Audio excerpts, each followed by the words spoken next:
299 ರೂಪಾಯಿಗೆ ಬೆಂಗಳೂರಿನ ಒಂದು ಕ್ರೇಜಿ ಅನ್ಲಿಮಿಟೆಡ್ ಕಾಂಬೋ ನಿಮಗೆ ತಂದಿದ್ದೀನಿ. ಬರ್ತಿದ್ದಂಗೆ ಈ ಬೆಂಗಳೂರು ವೆದರ್ಗೆ ಚಿಕನ್ ಸೂಪ್ ಇಂದ ಶುರು ಮಾಡಿ ನಂತರ ಸ್ಟಾರ್ಟರ್ಸ್ ಅಲ್ಲಿ ಕಬಾಬ್ ಮತ್ತೆ ಚಿಕನ್ ಫ್ರೈ ಇದೆ. ಸ್ಟಾರ್ಟರ್ಸ್ ನ ಚೆನ್ನಾಗಿ ತಿಂದ್ಮೇಲೆ ಪ್ಲೇನ್ ನಾನು ಮತ್ತೆ ಚಿಕನ್ ಗ್ರೇವಿನ ಹಾಕ್ಸ್ಕೊಳ್ಳಿ, ಅದು ಸಹ ಅನ್ಲಿಮಿಟೆಡ್ ಸರ್ವಿಂಗ್ ಇರುತ್ತೆ.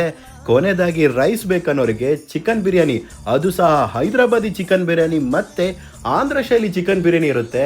ಅದನ್ನು ಸಹ ಹೊಟ್ಟೆ ತುಂಬ ತಿಂದ್ಮೇಲೆ ಕೊನೆಗೆ ಸ್ವೀಟು ಸಹ ಇರುತ್ತೆ ಈ ಅನ್ಲಿಮಿಟೆಡ್ ಕಾಂಬೋದಲ್ಲಿ. ಯಲಹಂಕ ಸೈಡ್ ಎಲ್ಲಾದ್ರೂ ಬಂದ್ರೆ ಇಲ್ಲಿ ಬಂದು ಈ 299 ಇರೋ ಕಾಂಬೋ ಮಿಸ್ ಮಾಡ್ಕೋಬೇಡಿ, ಎಸ್ಪೆಷಲಿ ಚಿಕನ್ ಫ್ರೈ ಮಿಸ್ ಮಾಡ್ಕೋಬೇಡಿ. Yeah, they're giving two types of biryani and naan and chicken varieties. The naan is really good over here. ಈ ಅನ್ಲಿಮಿಟೆಡ್ ಕಾಂಬೋನ ಎಂಜಾಯ್ ಮಾಡೋದಕ್ಕೆ ನೀವು ಯಲಹಂಕ BSF ಸರ್ಕಲ್ ಅಲ್ಲಿರೋ ಶ್ರೀ ಆಂಧ್ರ ರುಚಿಲು ರೆಸ್ಟೋರೆಂಟ್ ಗೆ ಬರಬೇಕು. ಯಲಹಂಕದಲ್ಲಿ ಮುದ್ದೆ ಮತ್ತೆ ನಾಡಿಕೋಡಿ ಪುಲ್ಸ್ ತಿನ್ಬೇಕಂದ್ರೆ ಇದೇ ನಮ್ಮ ರೆಗ್ಯುಲರ್ ಅಡ್ಡ. ಬರೀ ಅನ್ಲಿಮಿಟೆಡ್ ಕಾಂಬೋ ಅಷ್ಟೇ ಅಲ್ಲ, ಇಲ್ಲಿ ನಿಮಗೆ ಅಲಾಕಾರ್ಟ್ ಮೆನು, ಆಂಧ್ರ ಮಿಲ್ಸ್ ಎಲ್ಲದೂ ಸಿಗುತ್ತೆ. ಸೊ ಬೇಗ ಬೇಗ ನಿಮ್ ಫ್ರೆಂಡ್ಸು ಫ್ಯಾಮಿಲಿ ಎಲ್ಲಾನು ಕರ್ಕೊಂಡೋಗಿ ಅನ್ಲಿಮಿಟೆಡ್ ಕಾಂಬೋನ ಮಿಸ್ ಮಾಡದೆ ಟ್ರೈ ಮಾಡಿ.